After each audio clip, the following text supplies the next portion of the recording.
அனைவருக்குமே வணக்கம். சற்று முன் கிடைத்திருக்கக்கூடிய ஒரு மிக மிக முக்கியமான செய்தி ஒன்று வெளியாகியுள்ளது. சற்று முன் செந்தில் பாலாஜி கதை முடிந்தது, 400 கோடி ஊழல், சிறையில் அடைப்பு, இது மாதிரி செய்திகள் வெளியாகியிருக்கு.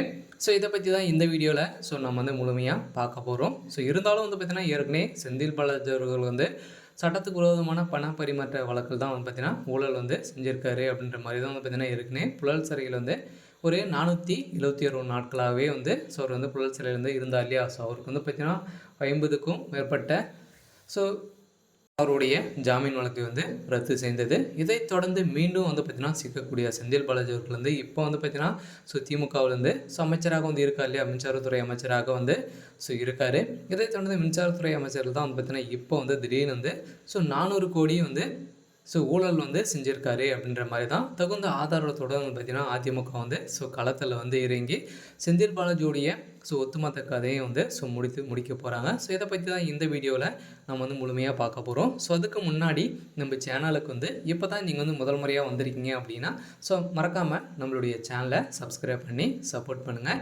ஸோ வாங்க வீடியோக்குள்ளே போகலாம். ஸோ பார்த்தீங்கன்னா சற்று முன் செந்தில் பாலாஜி அவர்களுக்கு அவருடைய ஒட்டுமொத்த கதையை முடிக்கக்கூடிய அளவுக்கு தான் இப்போ பார்த்தீங்கன்னா சமீப காலமாகவே நடந்துகிட்டு இருக்கு இல்லையா.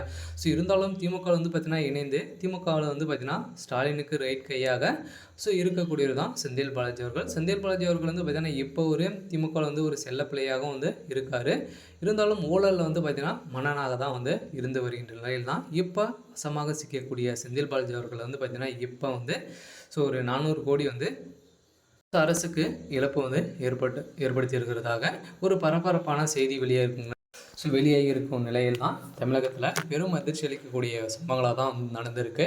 ஸோ இதன் அடிப்படையில் தான் பார்த்தீங்கன்னா செந்தில் பாலாஜி அவர்களுக்கு மீண்டும் புழல் சிறையிலிருந்து அடைக்கப்பட்டதாகவும் தீர்ப்பு வழங்கியிருக்கும் நிலையில் இப்போ பார்த்தீங்கன்னா உச்சநீதிமன்றமே இவருடைய வழக்கில் மறுஆய்வு செய்து இவர் மீண்டும் சிறையில் அடைக்கப்படணும் அப்படின்ற மாதிரி தீர்ப்பு வழங்கியிருக்காங்க. இருந்தாலும் செந்தில் பாலாஜி அவர்களுக்கு பார்த்தீங்கன்னா ஏற்கனவே நிபந்தனை அடிப்படையில் தான் ஜாமீனும் கொடுத்துருக்காங்க இல்லையா.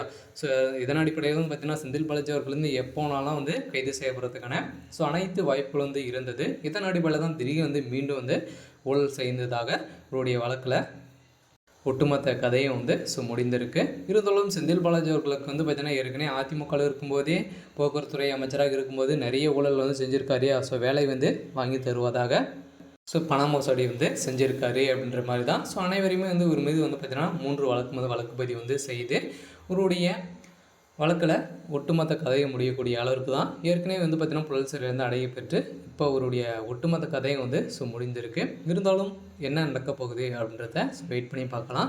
ஸோ இன்றைக்கான அப்டேட் பார்த்தீங்கன்னா இதுதான். ஸோ மறக்காமல் நம்மளுடைய சேனலை சப்ஸ்கிரைப் பண்ணிக்கோங்க. தேங்க்யூ.